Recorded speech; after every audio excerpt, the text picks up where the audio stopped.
Also in State College this morning is Jon Wortheim, a senior writer for Sports Illustrated. John, good morning. How you doing? Good. In light of what has surfaced, the inaction, the gross negligence, to examine the information at hand, did the board have any other choice but to fire Joe Paterno?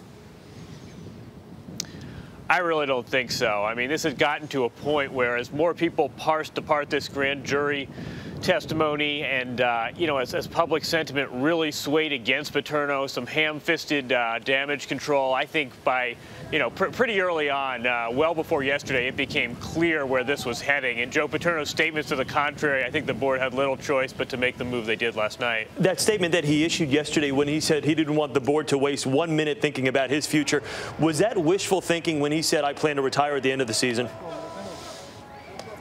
Yeah, absolutely. I mean, you can sense a real rift here starting very early between the university's agenda and Joe Paterno's agenda. Joe Paterno hired his own PR, and you could sort of see this gulf. And I think absolutely yesterday was sort of this preemptive strike by Paterno, but clearly the board disregarded that. All right, let's talk about the scene on campus right now. I know there was a collective gasp in the room late last night when the announcement was read.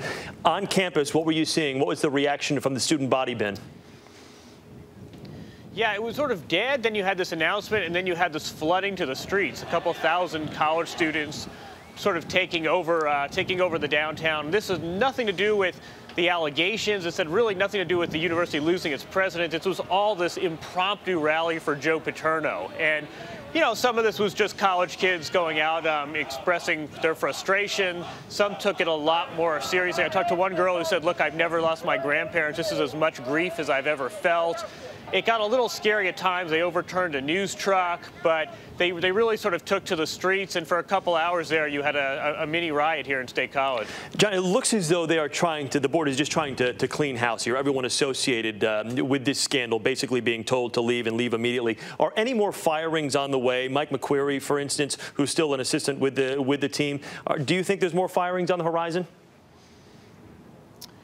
Yeah, I don't think we're done with this yet, and I don't think this investigation is over by any sense. I think that was one surprise from yesterday. You brought that up, that Mike McQuarrie, who was then the grad assistant, now a full assistant coach, was not fired along with the university president and Paterno. I thought that was interesting, and a lot of other people did too. But no, I think there's still more to come here. I mean, we've already lost, basically 4 high-ranking officials, and who knows who's coming next. Yeah, and I guess the big question will be what happens this Saturday when you try to cram 105,000 people into Happy Valley for that game versus Nebraska on Saturday with no Joe Paterno on the sidelines. John, thank you very much for taking the time here this morning. We appreciate it.